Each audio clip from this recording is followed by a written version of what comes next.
Hello, this is G. Ramesh Kalyan, Assistant Professor, Department of Computer Science and Engineering, SNS College of Technology. The course name is 19 CST 302, Neural Networks and Deep Learning. The topic is autoencoders. So, autoencoders have emerged as one of the technology and techniques that enable computer systems to solve data compression problems more efficiently. Then they become a popular solution for reducing noisy data.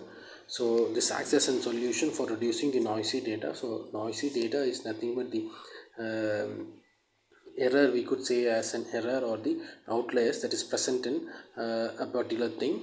So next one is a simple autoencoders that provides outputs the same as the to the input data, only compress. So it also carries out the process of compression process. So autoencoders has it is a technology and a technique that enable the computer system to solve the data that compression problems like more efficiently.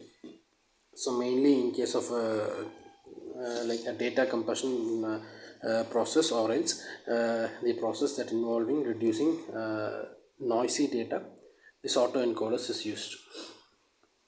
So in case of variation autoencoder, often discussed in the context of large language models, the output is newly generated content. So this is the variation autoencoders, that is in case of any variations, it is an often discussed in the large language model. So mainly in the large language models, the variation encoders are used, and the output may be a newly generated content. So instead of having the old one, or else and improving a particular, or else like adding a particular content to the existing one, a newly generated content is developed by using these variation encoders. Next one is the objective of an autoencoder is to acquire an encoding for dataset, often used for reducing dimensionality, cleaning data, or learning features. So this is the main objective of autoencoder is to acquire an encoding for dataset, and that is mainly used for the reducing dimensionality, that is dimensionality reduction process, cleaning data, this as we saw previously, like removing the noisy data, or else the other features like learning features. So the process of the process by which the autoencoders operates is using the following ways. The first one is encoding process.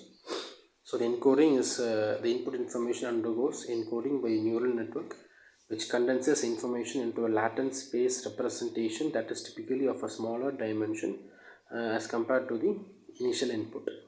Next one is the latent representation.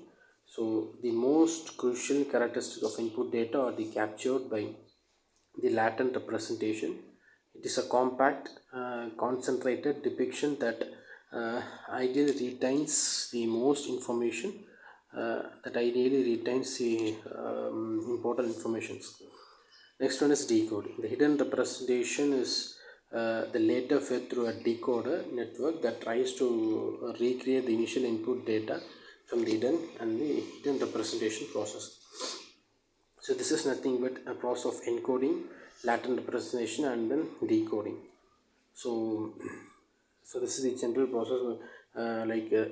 For example, in the process of computer networking process, we are initially sending a data from a source to the destination. So instead of sending the data by itself, it is initially encoded, and then at the receiver's end, it is again decoded. So this is the process that is being followed in it. So encoding process, it undergoes encoding by using neural network, which has information, which actually condenses the information to latent space representation. So latent space representation is something like a characteristic that is captured by latent representation. So it is a compact, concentrated depiction of the ideal that ideally retains the most important information. So only the needed information can be retained with this. And decoding is a process which the data is needed, or the information is needed. So that is mainly done in the destination side. So next one is type of autoencoders. So the types of autoencoders are vanilla autoencoder, So this vanilla autoencoder is simply a powerful framework for unsupervised learning tasks. So it comprises of two primary components, as we saw previously, an encoder and a decoder. So together, these components function together, compress input into a lower dimensional representation, and then reconstruct it. So types of other types of sparse autoencoder, contractive autoencoder. Thank you.